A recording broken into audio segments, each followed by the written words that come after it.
Good morning, Mike the Fixer viewers. We got ourselves a 2003 Mazda Tribute here. 126,000 miles.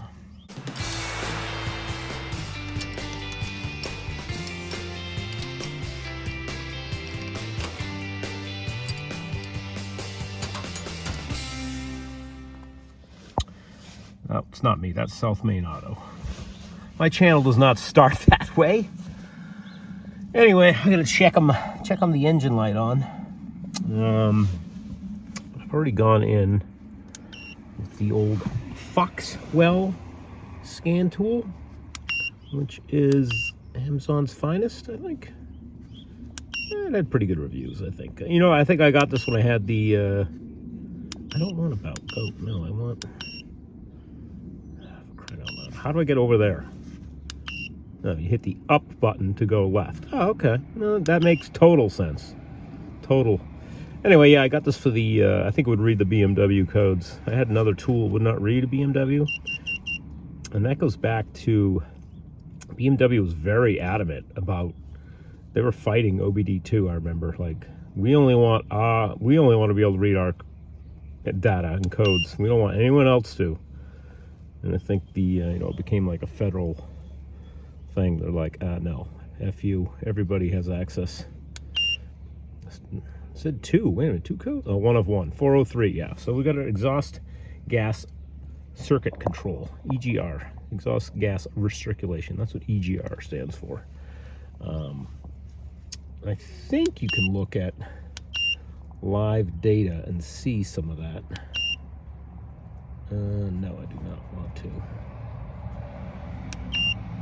How do I go over? Escape? Exit? No. Jeez, such a pain. View live data. Okay, so let's go in there, see what we got. It's been a while since I've looked at diagnostic statistics. But I think it's a fuel trim or something. Yeah, that short-term, long-term, believe it or not.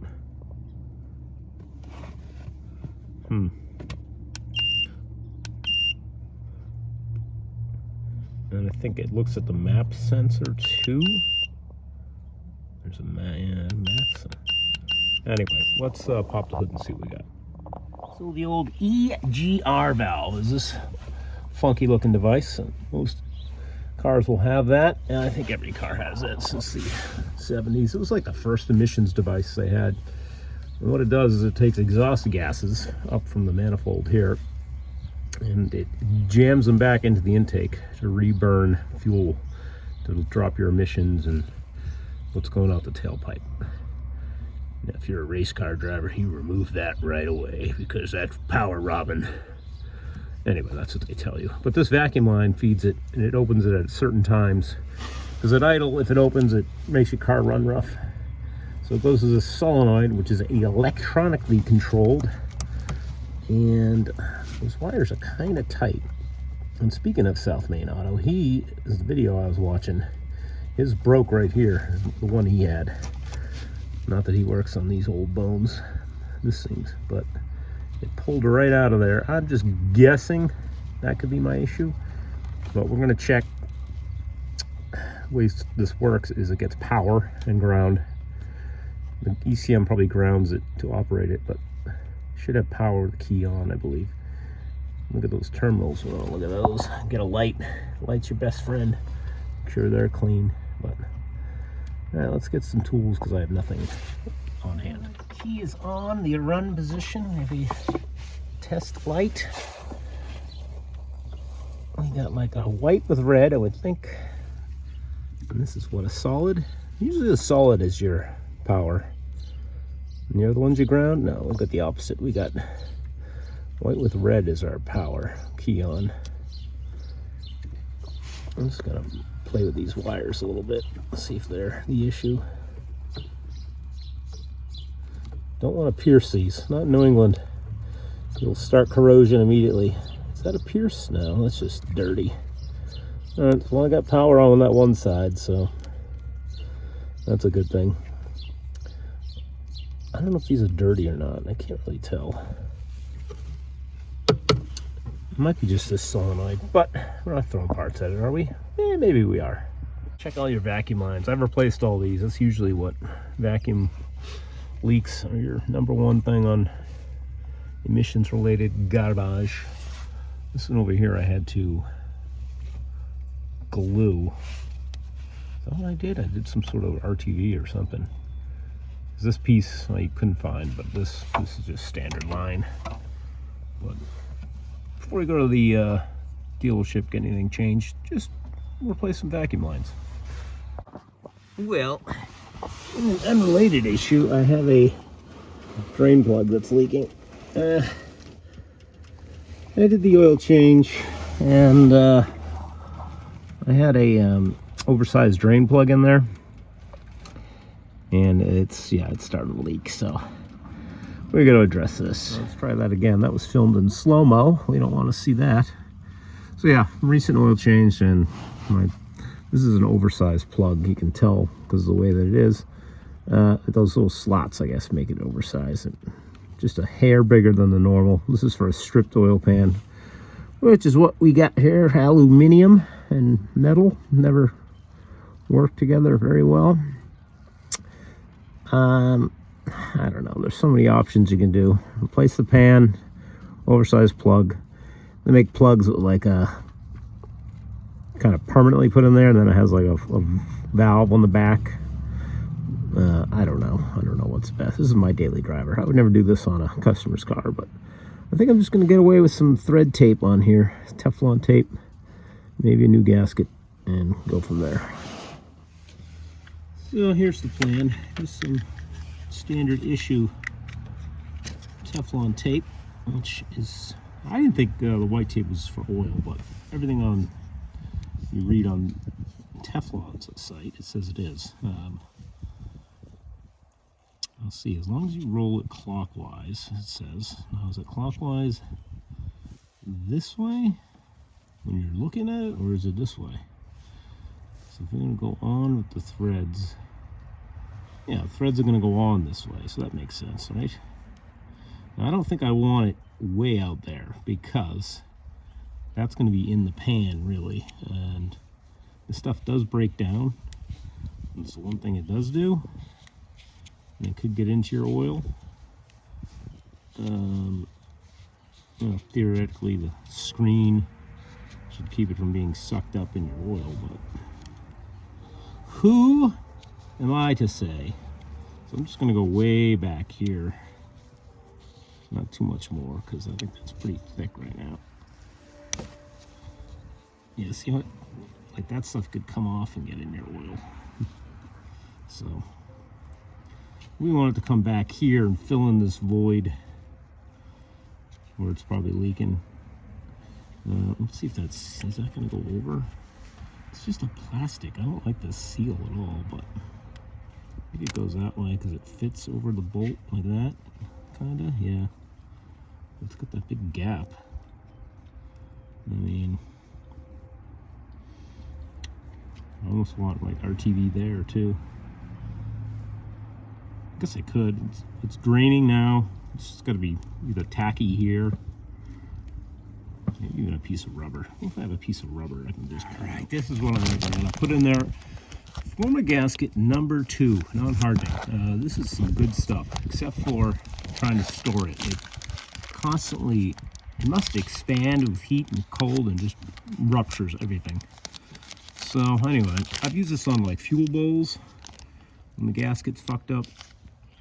It's non-hardening, so it stays like a tacky. So I think maybe that'll be good. I'll put that right along that in that little void there. I mean, what the hell happened here? Where's it? Did it come out the top? It's all down here at the seam.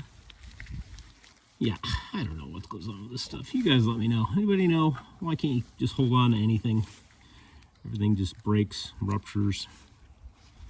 I think I'll put it on the back side, and then I'll put this gasket over it.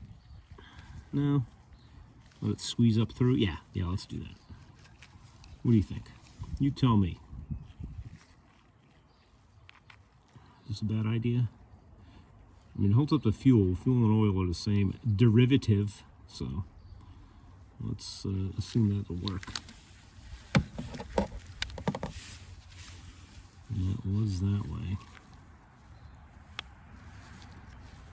I'll just give that a little twist as it goes on. Looks like it worked. It's filling up in there. So a little up in here wouldn't hurt. Now, hopefully my pan is dry enough. You know, the oil dripping down, that this is not gonna, you know, it'll still work. And the stuff's just, yeah, it's like expanding. It's coming out already. Oh, well, I'll just shove that back on there. Probably a bad idea, but there you have it. Get yourself some number 2. All right, we're down to a slow drip. Do I do the right thing and wait? Probably should, right? It's not gonna work if I do it wet. All right, that's good enough for me. I'm gonna add some drama to this video. You know, I'm gonna losing daylight here. It's like 8 a.m.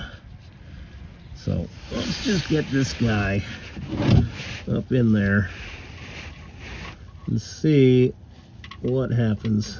It's way over here. Oh, that's weird. The drip. Oh, that's not it. Yes. Maybe if I have it on the back side. Oh, there we go. Okay. Okay. Yeah, these threads are pretty. I don't know. It goes in all right. I can figure tighten it, so it can't be that bad. But you know, when I got after it went to a few oil changes out of my hands, I kept noticing threads coming out with the original drain plug. So it's a common, people over tighten this stuff. But I also think it's, I don't know, aluminum and metal. They never blend. It's corrosion usually, but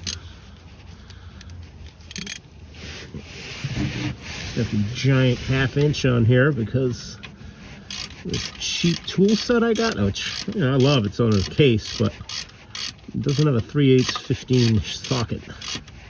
It's not really a mechanics set, I guess. I think the name of it is Master Mechanic, but I think that's the most common size you need, and it's not in there. I also don't think it has a 13 millimeter. I think I've bitched about this before. Alright, so that's gonna be tight in a minute when I get my act together. I mean, it was tight before, but it was leaking. And this seems really tight, what I'm doing, but I just got like 2 fingers on here. Alright. I would say that's good. Now I can blow that right back in my eyes because I'm upwind. Surprisingly, it's not burning. You know, you would think brake clean would really do a number, but I don't advise doing that. Now, unfortunately, I gotta save this, put this oil back in, but this container was clean. Here's something I discovered, a little tech tip for you guys. I didn't have a funnel on hand because everything's in storage, probably. But in your standard O'Reilly's 1 quart, they usually fit, right? But they don't go in, and they kind of do that. If you shave off the threads, she fits right in there. Now you have a nice sturdy funnel. How awesome is that? So just razor blade, get the threads off. You're good to go. There's the aluminum. So I made sure I did not pour all of this in there.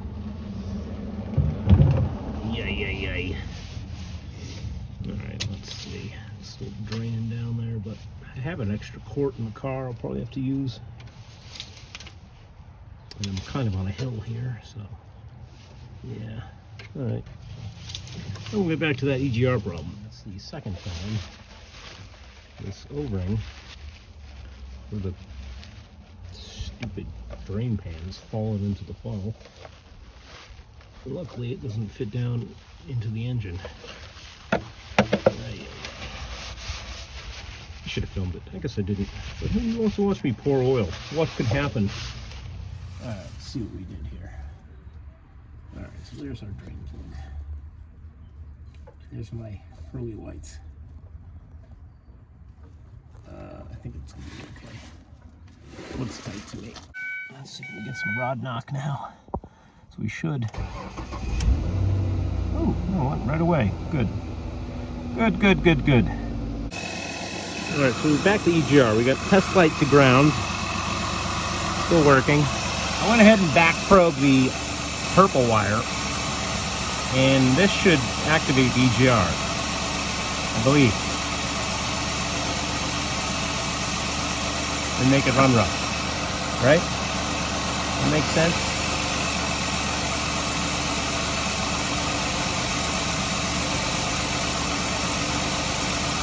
Let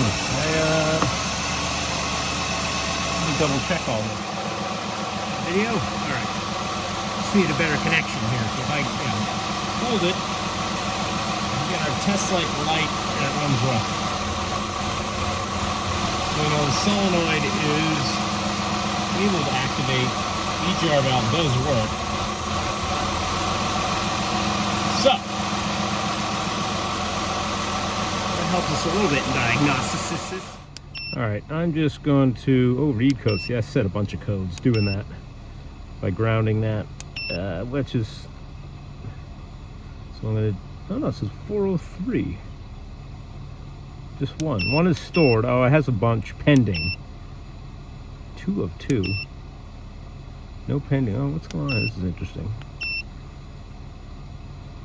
Oh, menu 1 of 7. I thought this said I had 7 codes. Okay.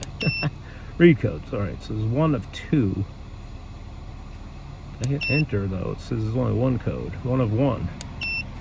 I don't know. Anyway, I think I probably created a code. I'm just going to erase this now, and we're going to have to test drive. Yes, I want to erase.